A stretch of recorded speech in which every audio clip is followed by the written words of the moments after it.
So we're on to our second presenter. Earlier this morning we had Joaquin, who gave a more personal kind of an introduction to change management. Now I get the pleasure to introduce, I think some of you probably have taken a class with this gentleman here, Chris Dennis, and I'm going to read his bio, and it was interesting about your cattle ranching.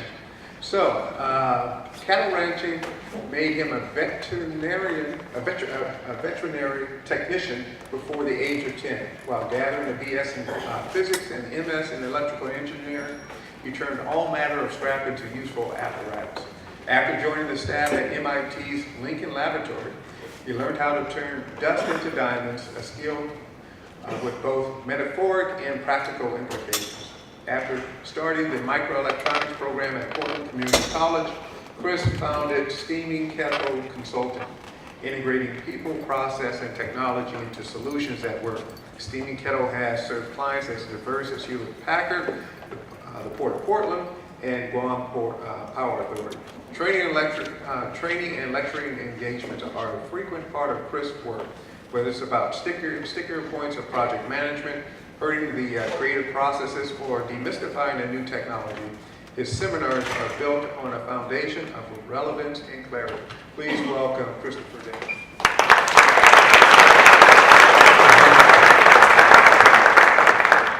We're going to do a mic test. Can you hear me in the back?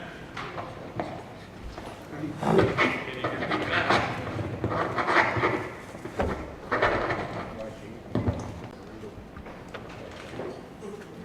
We're still going to do it on the bell. I'm on. Are you on? Oh, let me, there we go. Mute. In the back, can you hear me all right? On the left, can you hear me all right? Fantastic. Good afternoon. Let's make sure that we're ready for what's coming up. You should have a folded piece of paper with a staple on it. Raise your hand if you don't. Got them? Good. Do you have a pen? You got one of these? Make sure you got one of those. You're going to need it real soon. Right? We are up for big stuff around here, and I'm just going to make sure that I stay on time as we go on. Fantastic. Look familiar? Yeah. But looks kind of different, right? Not your usual perspective. Lots of directions to go, lots of distance to travel. What are we going to do? How are we going to do it? How are we going to do it effectively? That's part of what we're here to explore today. What I want to do is give us some energy and some real techniques that each one of us can use to help the city of Portland, to help BIBS move forward through the changes that are coming for us.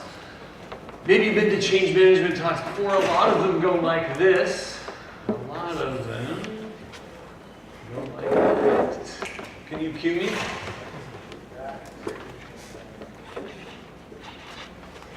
There we go.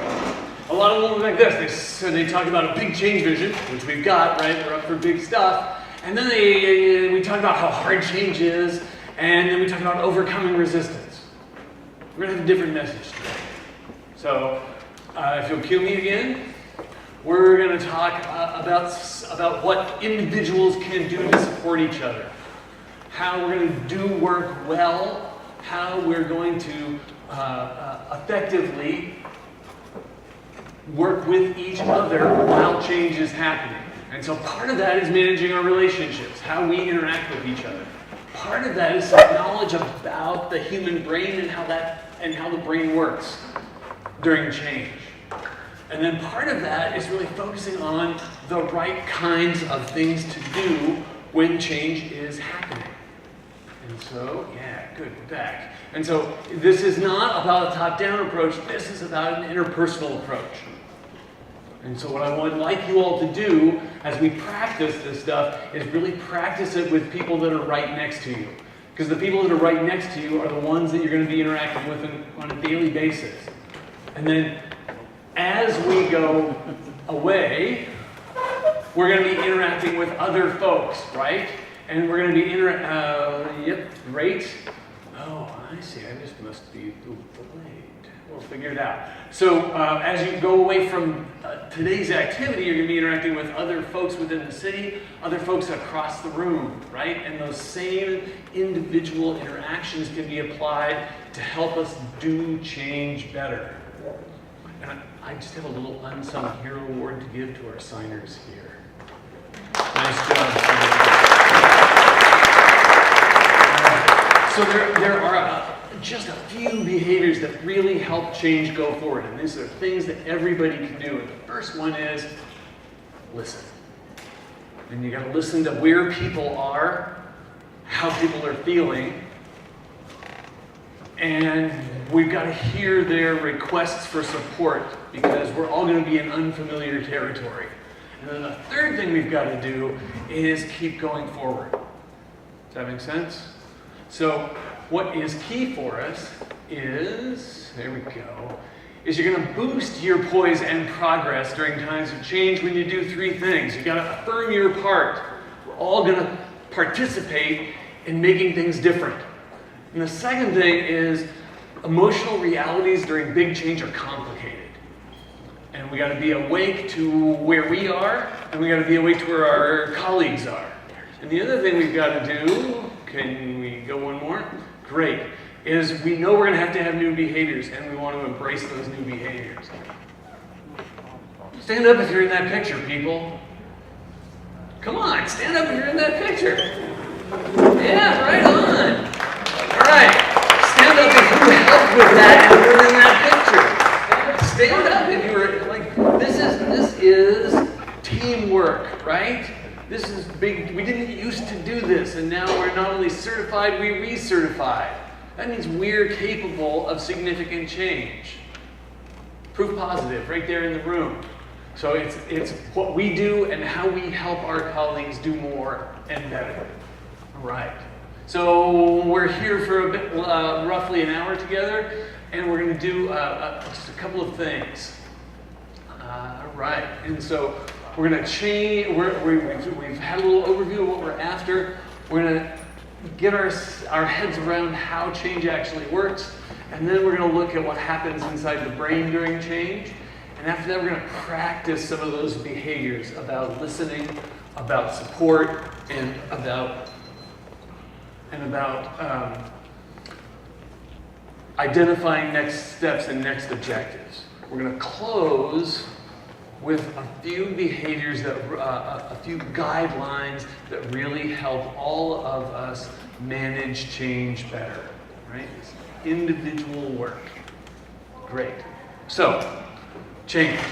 Let's orient ourselves to the picture. Across the bottom is time. The past is over here, on the left. The future is on the right.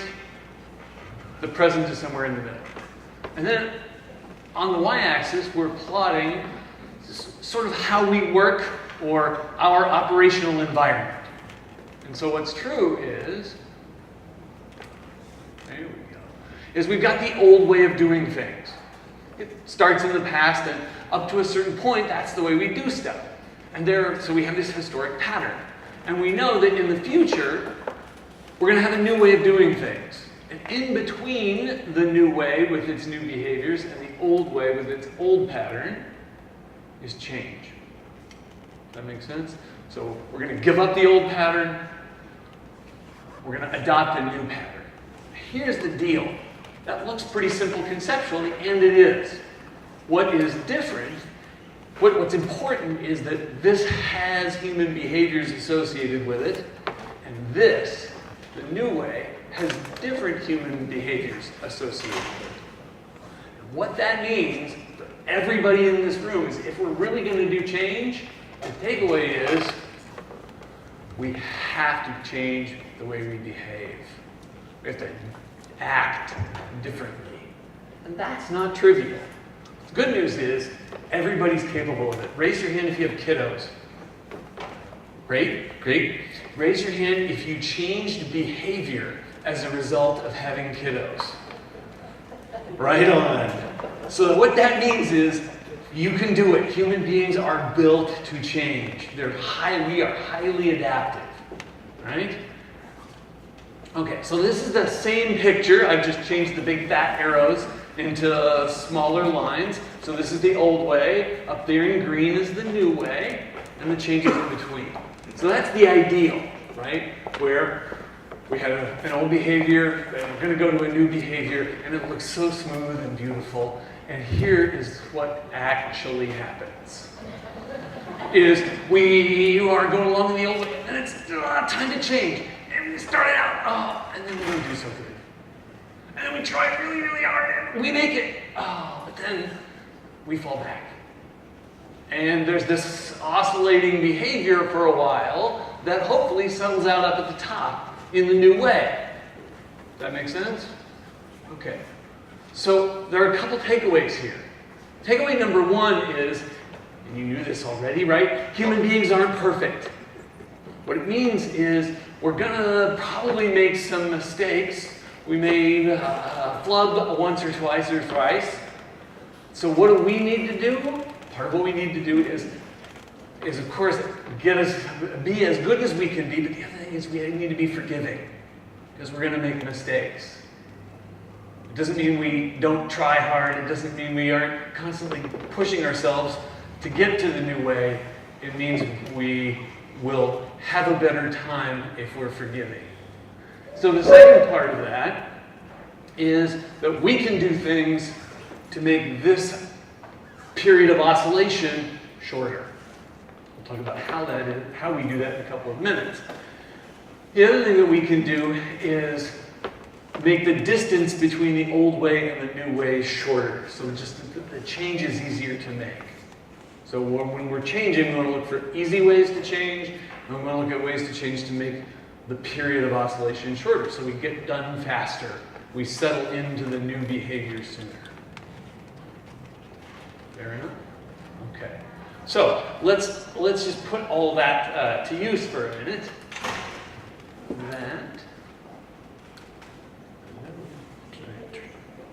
There we go. Okay. Got one more concept to get across to you. So we have the old way and the change in the new way. So that's the ideal kind of squished in a little bit because I'm going to put a new drawing up here. All right. So here's the drawing where time is, this is still the past. This is still the future. Present somewhere in here. But I have a new, sorry.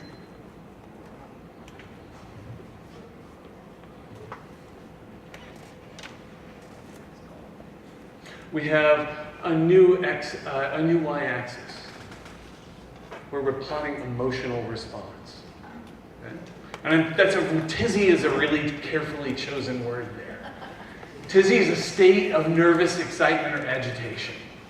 And that is actually a very predictable human response in the face of change. People have Tizzy. Raise your hand if you've ever experienced Tizzy as a result of change. Right on, right on, okay. And so then we got some complex behavior here, right? So there's no doubt there's Tizzy, but what does all this stuff mean? Okay, so a couple of points. First of all, the kind of change we're undertaking is gonna generate strong feelings. Expect it.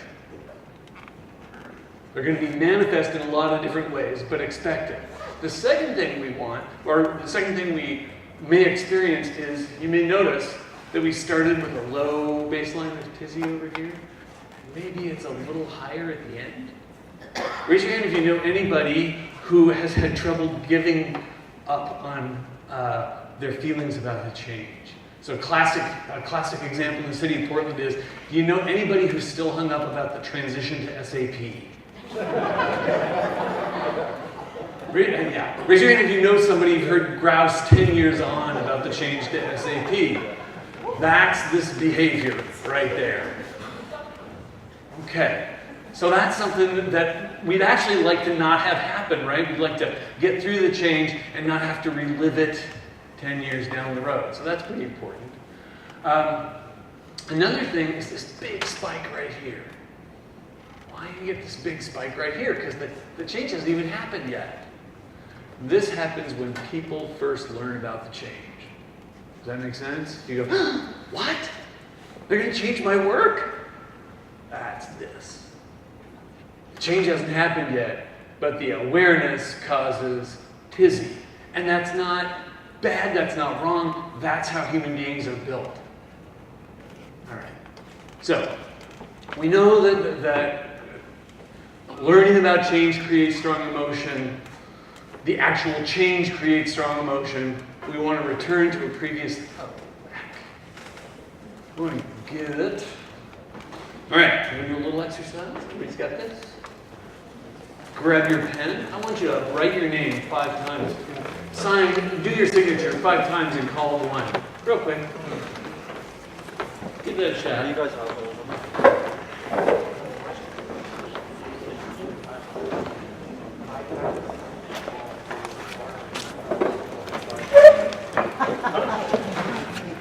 You bought a house, you bought a car. So far, so good, right? Easy money, right? Right. Okay. We're going to do a business process change. Everybody ready? Shift your pen to your non-dominant hand. Repeat 5 times, please. Give it a shot. This is the new way of doing business. 5 times. Push instead of pull.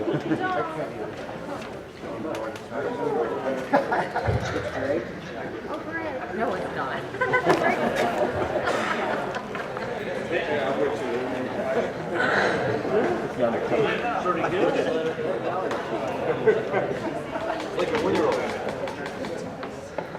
You can do it. I hear this up front. You can do it. And that's good behavior. That's supportive behavior. We want that. All right, lift your pens for a minute. How did that feel? They would smack my dad's hand. Wow, that's hard. What else I got? Awkward. What else? Slow. What else? Yeah, my dad would write. Yeah, it took a lot more focus. I had to pay way more attention to generate an outcome in the work that I am quite familiar with, right? We sign our names all the time. What else? It's messy. Yeah, who had a quality drop? I will say, I totally had a quality drop, right? And is that because I'm an evil, bad, wrong person? No, it's because what we do. We change the tool set, right? We change the way of working to an unfamiliar way. All right. Sign again. Column 3. Go. Which what? Aha! Aha! You would say that again? Yeah, how many of you immediately went back to your dominant hand? Okay, that should feel familiar. All right, can you put me back one slide? One full slide? Thank you. We tried something, and some of us were like, should we still do it the new way? Of course we should do it the new way. It's the new way, right? But what do people want to do? They want to do what feels familiar. And that's perfectly reasonable. And it's not the new way, right? And some of us went right back to our dominant hand, which is this behavior right here. That behavior right there. It's the way it's always been done. It was a perfectly good way. Can I keep doing it that way? Well, I mean, so granted, switching to your non-dominant hand is a trivial example, but the patterns that come from it are patterns we're going to see. So my invitation to you is to see those patterns when we're undergoing change. And keep the goal in mind, keep the positive behaviors, keep calling each other to try and do it the new way. expect maybe to be a little slower. Expect to have a more vigilant eye for quality, because quality is going to be a little more challenging to maintain. Does that make sense? Yeah. All right. So we're illustrating some of the challenges. Let's talk about the emotional side, and then let's talk about some of the behaviors, things we can do to make life better. Will you take me forward 3, please? You are a rock star. Go back one more. Yeah, okay, so now, next action. You guys have been learning about some changes that BIBS is going through today, right? Today we've been learning about changes that we're going to go through. Portland building's going to change. We're learning about ways to handle diversity, any number of things that are on our plates. Flip your page over. Based on everything you know now, which change that's happening in BIBS do you see as most challenging for the organization? This is your opinion. What do you think is the most challenging change we face right now? Write that down.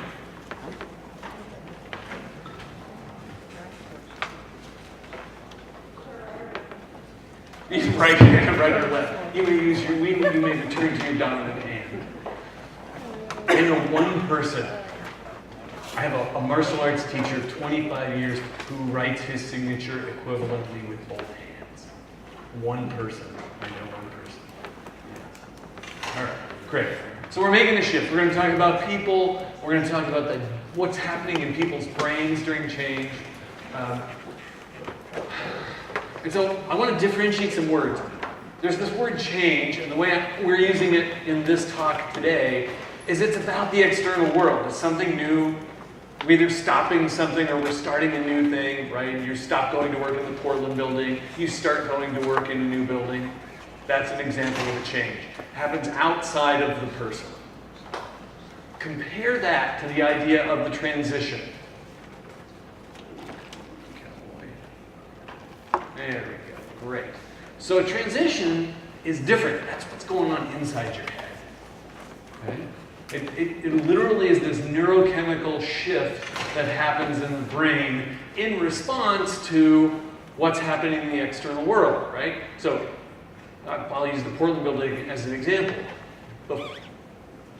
Before the move, you have a set of behaviors about where you get a drink of water and where you go to the bathroom and where you find lunch and all of that. And then the change happens, and it's actually easy to lock the door on the building and enforce a behavior change, but the brain doesn't catch up so fast.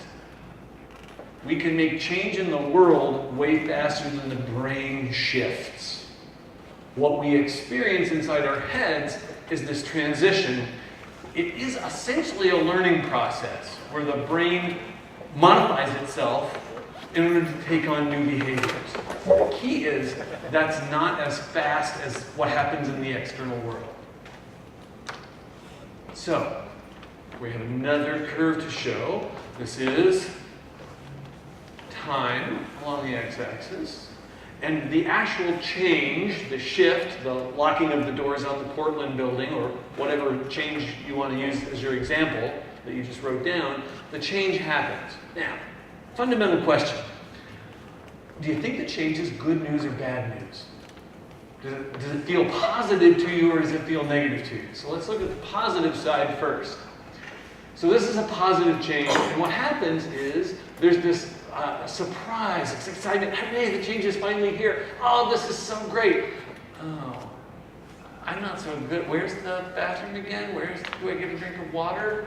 Man, I don't know what's going on here. And then a shift happens in the brain, and the brain learns a new way of working, and then things go okay again. And the y-axis for it is the emotional territory. Okay? This is how it feels in your heart while the brain is adjusting. So it's essentially what the emotional part of the brain is doing while the brain is learning. Okay. What happens if the news doesn't feel so good to you? Well, what happens is there's this says, and then you go, oh, this can't be happening. And you go, oh, no, it's not really happening. And you go, oh, man, this is really happening. And I don't feel so good, and I don't know what to do. And either you keep feeling bad, or you bounce along the bottom for a while. You can completely check out. There are a lot of different possible outcomes in whether the news is good or news is bad.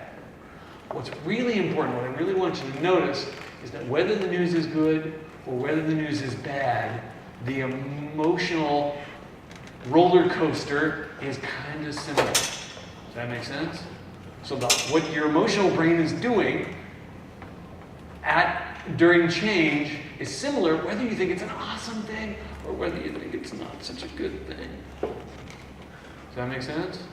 So regardless of whether you think the change is good news or bad news, some things are going to happen. You're going to have this first shock. Remember a couple slides ago we saw that big jump when the news about the change came out? That's those first wiggles right there. And then everybody goes, yeah, they're going to change my work. Oh, I got it. I can do it. No problem. That's the denial. And you feel kind of okay for a while. But then the truth is out, and you may not, oh man, this is harder than I thought it was going to be. And man, I used to be a professional at this, and I didn't have to worry about any of this stuff, and now I don't know what to do. Oh. But luckily, there are structures of support. And the structures of support are helping me feel better and take on the new behaviors. Does that make sense? That's the desired outcome we have. I want to say a couple of other things.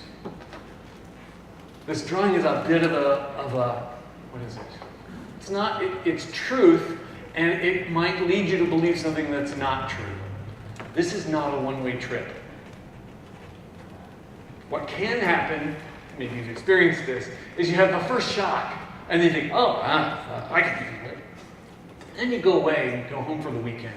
And you don't even think about about work, right? Then you come back in on Monday morning and you go, what? They're changing my work? Oh, no, I can handle it. Does that make sense? And so you can get in these oscillatory modes, like right here. And in fact, you can oscillate from here, way back over to here. But the journey can be a very complicated one. And of course, if you're experiencing multiple changes, as you are going to all experience, the curves from the different changes add up on each other. Does that make sense? Okay. So, a couple of takeaways. One, everybody experiences this. This is neurochemical fact in the brain. Now, how big it is, or how fast it is, varies tremendously on an individual, and it varies tremendously on the change. Another fact, you can train yourself to do this better and faster and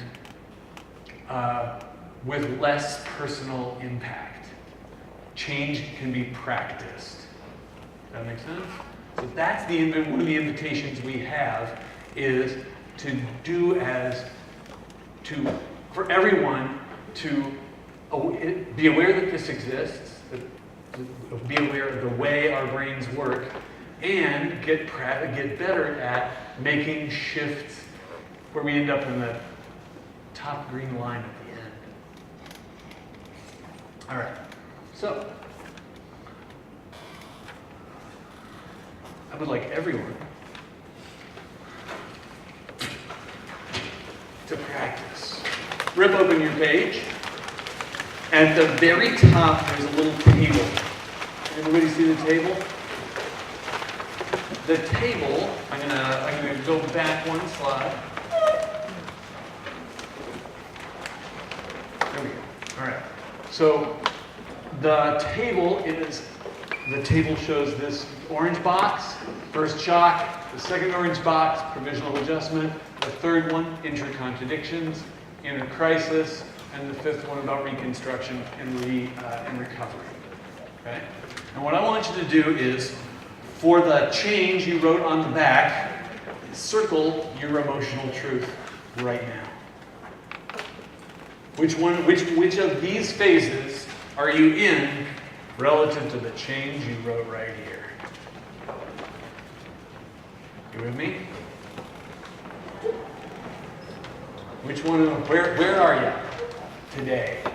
Understanding you might be in a really different place tomorrow, a really different place a week from now, a really different place from a month from now. Where are you right now?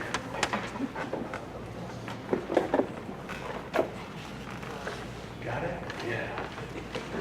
Great job. And so this is really important work. What you are doing right now with your pen is really, really helpful to yourself and everybody in this room. And I want to make sure that we go away understanding that. What you're doing is you're being honest about where you are emotionally. And what that does is it allows us to progress towards a better emotional spot and behaviors that help us make the changes we see to make effective. Great. All right. So, how does it help? People will sometimes have considerable emotional confusion during change. This little table can help reduce your own confusion. Where am I right now? And circle it. It also gives us a vocabulary by which we can talk to each other. Like, yeah, I just want you to know, I moved out of the Portland building yesterday, and I don't know where anything is, and I know you're asking me questions on the phone, and I just want you to know, because you're part of the city of Portland too, that I'm feeling the inner contradictions today. Does that make sense? Great. And if you're willing to articulate it to yourself and to your colleagues, then you can lead yourself forward. So I'm in inner contradictions today, but man, I'm going to get through the crisis and get to recovery as soon as I possibly can. Which allows people to help. They can't help if we don't say where we are. All right. So we are working towards a conversation. So when we started, what I said was we're going to learn about individual ways to make change go better, and we're about to practice that. Okay? So we're going to pair up soon, just a minute. We're going to have, in about 5 minutes, we're going to have somebody who's going to be playing the initiator role and starting the conversation, and we're going to have somebody who's playing the fellow employee role. And the conversation is really simple, and I want you to really have a conversation like this. I'm not giving you a script. Be yourself in the conversation. We're getting ready for a significant change. We call it, and you're going to fill in the blank from action number 2. Make sense? And then you're going to say the primary objective. What's the point of this change? Why is it a good thing to do? Then your partner's going to ask, well, where are you in the transition process? And what they're meaning is, where are you in this emotional transition process? And you know the answer to that because you circled it. At this moment, could be different tomorrow, could be different in 10 minutes, could be different in a week, but right now, I'm here. And then you get to turn that question around. And they'll have to think about it a little bit because, of course, you may not be talking about, they may not have been thinking about the same change. Okay? I want everybody for 3 minutes. I'm going to do something my mom thinks I can't do, which is shut up. And I'm going to have you, I want you to read through what the initiator does. I want you to read through what the fellow employee does. And when I come back online, I'm going to ask you to find a partner fast and have this conversation for 3 minutes, and then I'll call a roll swap. Okay? For 3 minutes, I want you to read what the initiator is going to do and what the employee is going to do. Start.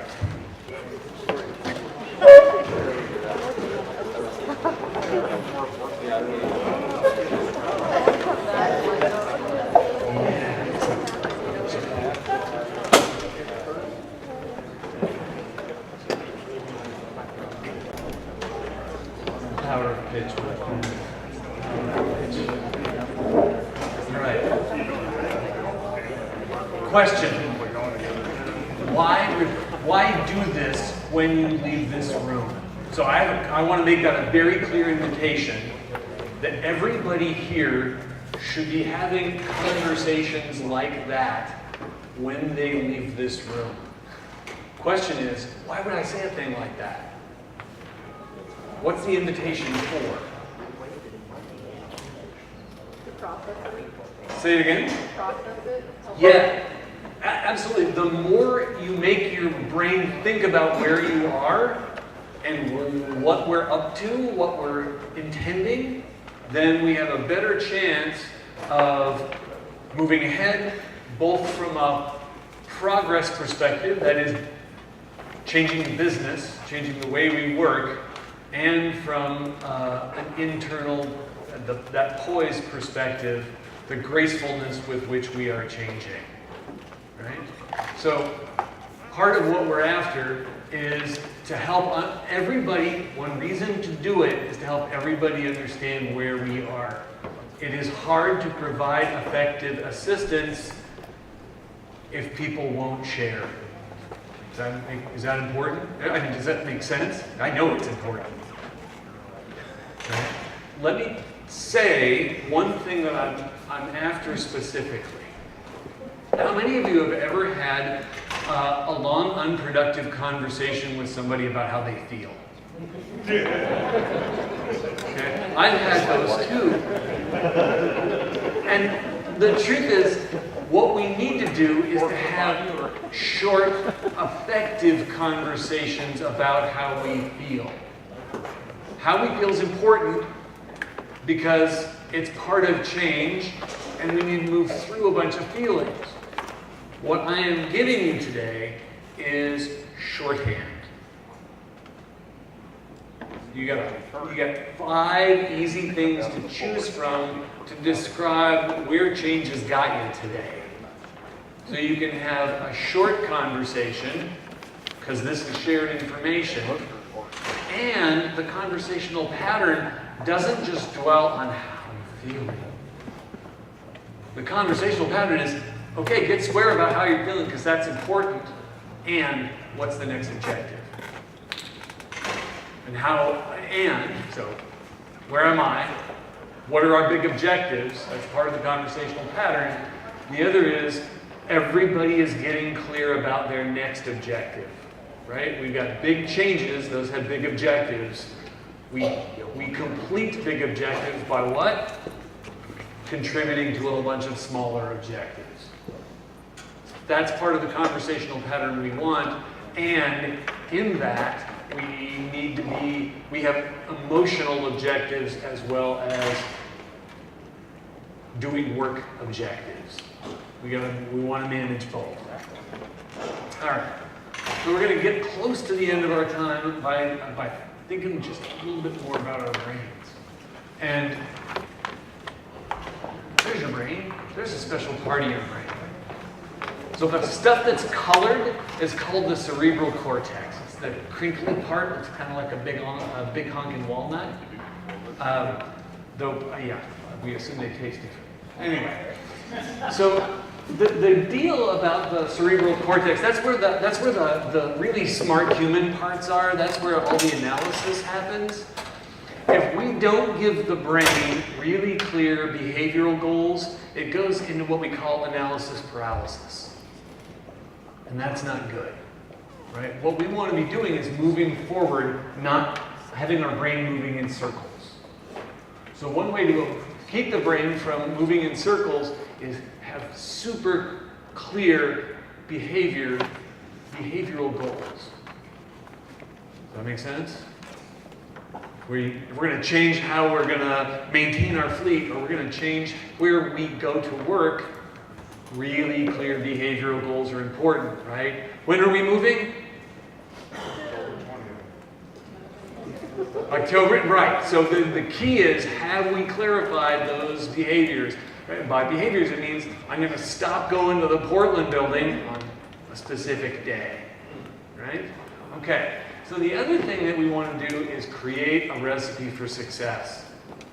If you figure out a way to make it work for you, share that way with somebody else.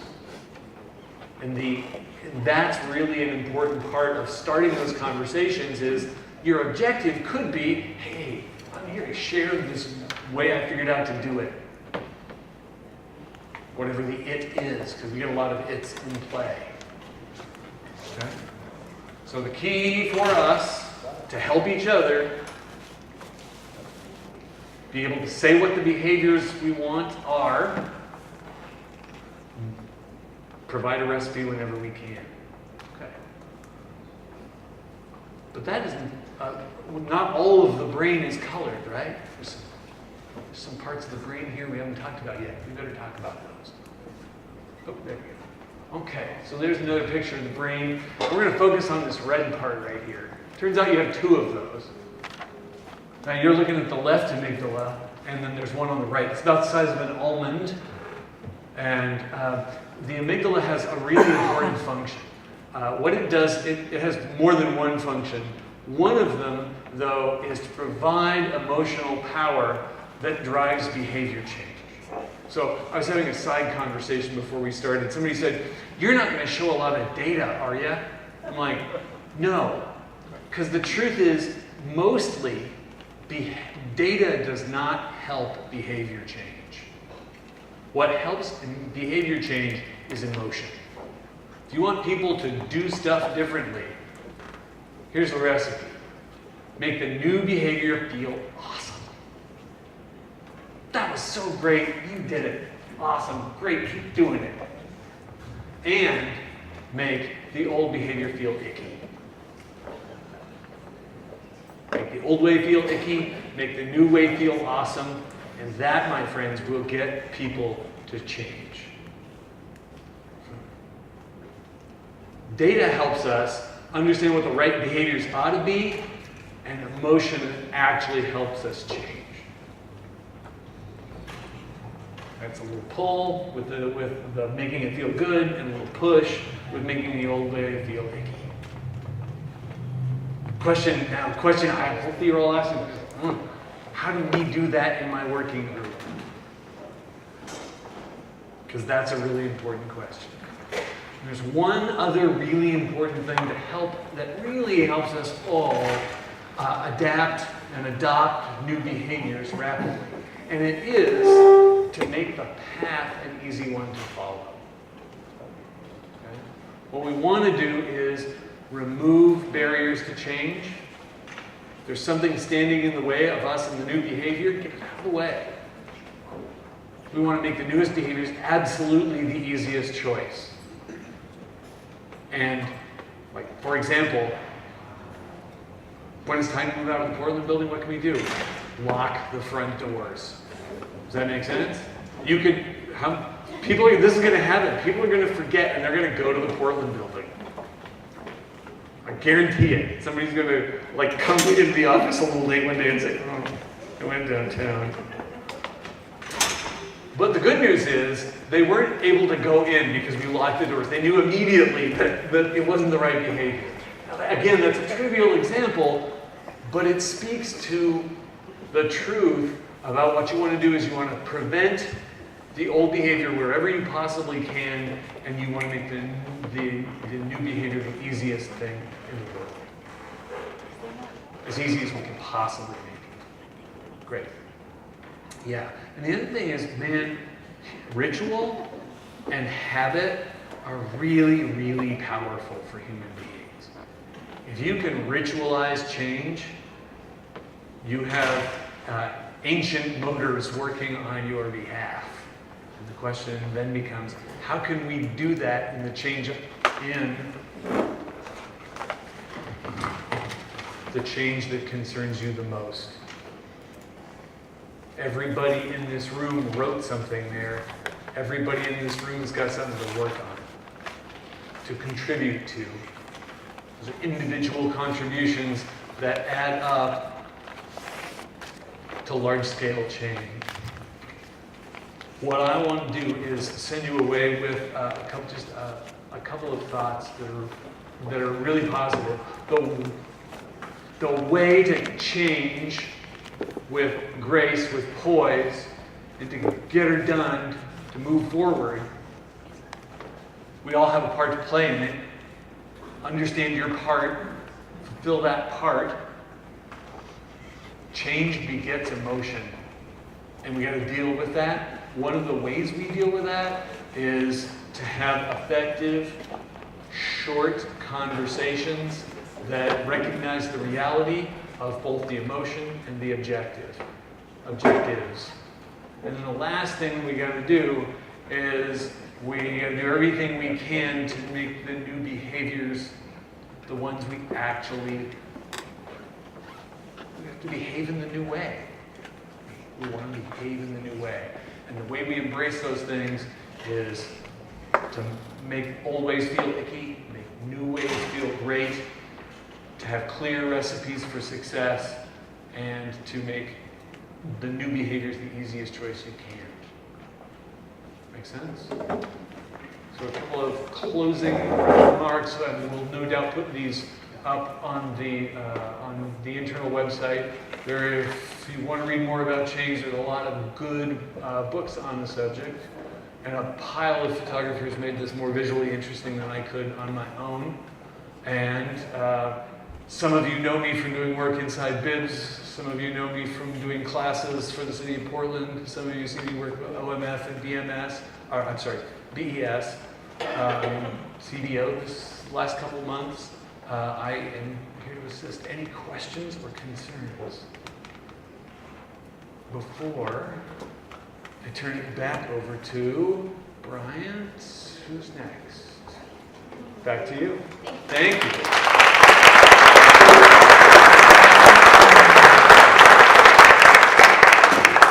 I'm a citizen of this fair city. Keep doing awesome work, people.